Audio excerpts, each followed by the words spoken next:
What's going on, everyone? It's Updog here, and we are going to talk about the U16, not U32. We're going to talk about the defense for U16. I've got Old Timey here in the voice chat. I've got Knight of Death. I'm not sure if he's going to talk or not. You'll probably see him in chat. There he is right there in chat right now. And we got chat here too. We got the rest of chat. So let's see what we got here. I have been so busy. I haven't really paid attention too much to the rules, so I'm probably going to be leaning on Old Timey a lot here for this video. But I do have some ideas. I do know there's a raid room again because Scopely gave us the rules probably like a month or 5 weeks ago, something like that. I remember reading them and thinking, well, they didn't actually tell us about U16 until maybe like a week ago or something like that. Week and a half, something like that. But we do know the rules or we were shown the rules for the next season, next new season. And I don't remember thinking, well, those rooms are complete crap. But I also don't remember thinking, oh my gosh, I can't wait for this room. So they're kind of just meh. They're just there. So, for the raid room, let's start with that one first, because that one is always a pain point for the community in Crucible. And I think if you have a good-sized vigilantes, they should be able to handle most teams that you're going to see in defense. What do you think about? Do you think that's right, Old Timey, or what are you thinking on that? Yeah, I think so. The only thing that I'm hoping gives them problems is the Night Stalker Scientist Supreme. Yeah, that was one of my ideas that I just thought of right before the video here. I'm like, oh yeah, Scientist Supreme with Night Stalkers, or maybe even North Star with Night Stalkers. Yeah, I think what they were trying to do is kind of prep people's minds, because the next season is a Thunderbolts room. And I was like, okay, that's totally different. Yeah. But yeah, this raid room would be interesting because you got a lot of options. Like you could put Uncanny Avengers. Yep. Yeah, they'd be really good in there. Yep, I also thought about that. Since there's only 3 rooms, yeah. Since there's only 3 rooms, you can probably spare, not having to rely on the Immortal X-Men, especially since there's a raid room too. So. Yeah, I think what'll happen is the way the rooms are set up, you probably won't use Immortal X-Men because the guys, you got to use Starjammers somewhere. So one of the rooms is going to be a Starjammers pool. Yep. And then the other room is going to be your big room that Immortal X-Men can't beat. Yeah. Yep. If you do it right. Yep. I'm going to lock in right now Night Stalkers with North Star. I like that because North Star, he shuts down Speed Bar.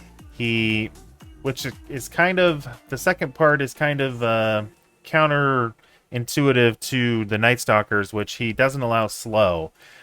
And Night Stalkers, if they get slow, as long as they don't have trauma, then they just flip it to speed up. So that part kind of hinders them a little bit, but you're gaining that no speed bar effect with North Star in there, and then they gain speed stat, so I think, that's going to be a pretty tough room. And then, like we said, Scientist Supreme 2 instead of North Star would be good as well. So we'll see on that. Room. I think. Oh, go ahead. The other option, if you really wanted to try it, I'm not sure how it would do, but you could try Mephisto with them. But I like the North Star or the Scientist Supreme as the more. Adjust_your expectations. Just cost follow. Friendly for what you're putting on defense, and it's still very tough to beat. Yeah. We just had a follow from Adjust Your Expectations. I like that name. Thank you for the follow. Appreciate it. So Dr. Grouper is saying, I thought Vigilantes was the counter for which team are you talking about, Dr. Grouper? Yeah, perfect follower at the perfect time, exactly. Probably Night Stalkers. Probably Night Stalkers, yeah. Well, even with North Star, though, because Vigilante's Silver Sable gets like some speed bar on spawn, so she won't get that. And Night Stalkers will go and just, especially if you have a Gear 20 blade, will do quite a bit of damage. Oath. Or Oath, and Because all you need is Oath to go and should just wreck the whole team. Yep. Especially it's kind of the same thing with the Scientist Supreme. The Vigilante will get to go, but if Blade or Oath goes, then they're in trouble. Yeah. Yep. True. So yeah, I think at least with not having much prep time for myself anyway, I think those are 3 good options: Night Stalkers, North Star, Night Stalkers, Scientist Supreme, or Uncanny Avengers. So let me add this: the big reason for me too is that I don't think you need a big North Star, right? But I took Scientist Supreme for Professor X, so she's 11. So I have Blade and Oath at 11, and I have Scientist Supreme at 11. So then it's because guys are gonna have big Night, they're gonna have big Vigilante. And so it's like, that kind of evens the playing field a little bit.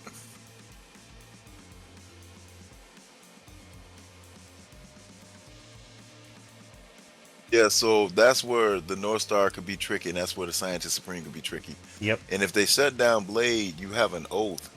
Because she can definitely hurt them. Yep. Definitely. All right, so for room 1, I think we had a room similar to this in a season prior, but fortifying healer characters apply vulnerable, and then striker characters on hit apply 3 vulnerable, and then let's see here. All characters when attacking gain 100% damage per vulnerable on the attacking character. So was this a room where we had Thanos Endgame in? Yeah, the guys with Trey was definitely like put Thanos and Endgame in there. Yeah. But Rich on Sips made a good point. He was like, maybe you just want to run like healers and fortifiers. So then as the Seer thought about it overnight, he was like, yeah, because the healer, if you have guys that ult first, they'll clear the vulnerables. Yeah. If you have striker, one of the hits out of the 3 is going to be on yourself. Yeah. So like when you attack. So that's something to think about too. Especially if you put like a Mephisto in there, you put an APOC in there, something like that. Yeah. A Null, strong defense, your Odin's in there. Right.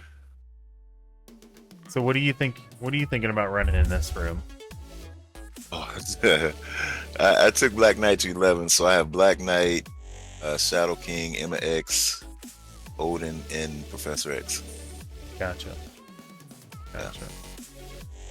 And what would you recommend for a free-to-play player who doesn't have Professor X? I think you could run the same team. I think it's 2 options. You could put Noel in there.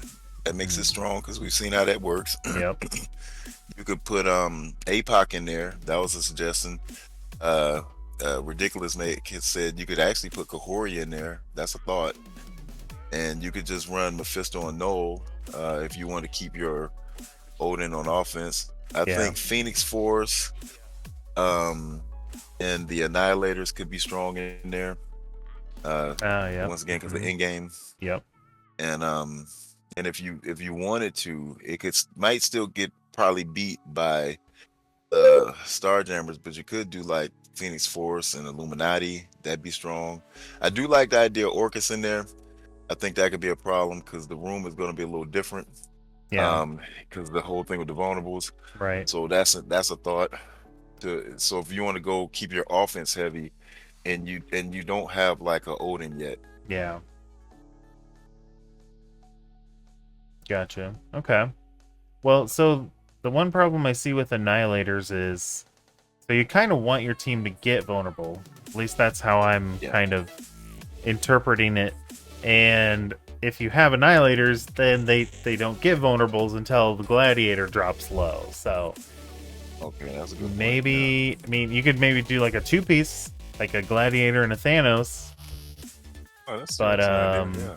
so that way you still get the vulnerables, but then you open yourself up to just well, I guess if you have Professor X in there or like Mephisto or something, then that's I was just thinking Cabal could be an easy win for them, but if you throw in like the Mephisto and some of the mythic characters, then yeah, that kind of stops that. Yeah. But okay, I kind of like.